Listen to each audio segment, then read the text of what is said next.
Latvijas Lauksaimniecības universitātē nedēļas nogalē valdīja teātras spēlēšanas prieks. Auditorijas bija kļuvušas par aktieru ģērbtuvēm, bet pils gaiteņi par mēģinājumu telpām. Kurš zina, ko dara? Kurš zina? Ai, tie latvieši! Grēks ugunī ir viena no 15 miniatūrām, kas tika izspēlētas studentu un studenču korporāciju teātra festivālā. Visi aktieri ir korporāciju biedri un ar skatuves mākslām ikdienā nav saistīti. Tas ir mūsu pašu veidojums un radījums. Tāpēc, ko mēs esam paši šeit ieguldījuši, tas arī būs.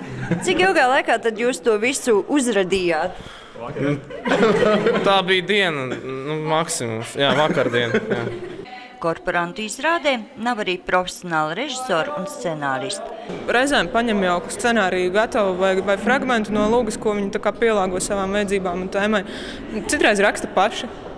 Tā vispār ir improvizācija. Jā.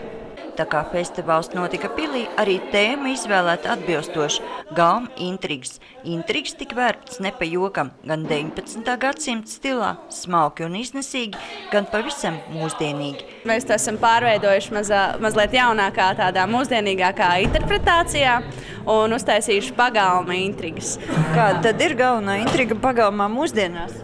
Galvenā intriga ir daudz dažādu mazu it kā nenozīmīgu notikumu, bet tiem apakšā vienmēr kaut kas slēpjas. Tā ir mūsu galvenā intriga šodien. Jā, un tāpatās viss kā vienmēr ir par mīlestību.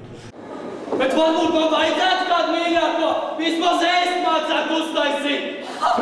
Tiem produktiem, ko tu mājās nesmaz zupas virtuvē nepie. Zini, ja tu mazāk tērēts naudu savām lupatām un vispār, Maksims produkti ir ļoti kvalitatīvi. Studentu un studenču korporāciju teātra festivāla galvenais uzdevums ir veidot pozitīvu attieksmi pret teātra mākslu.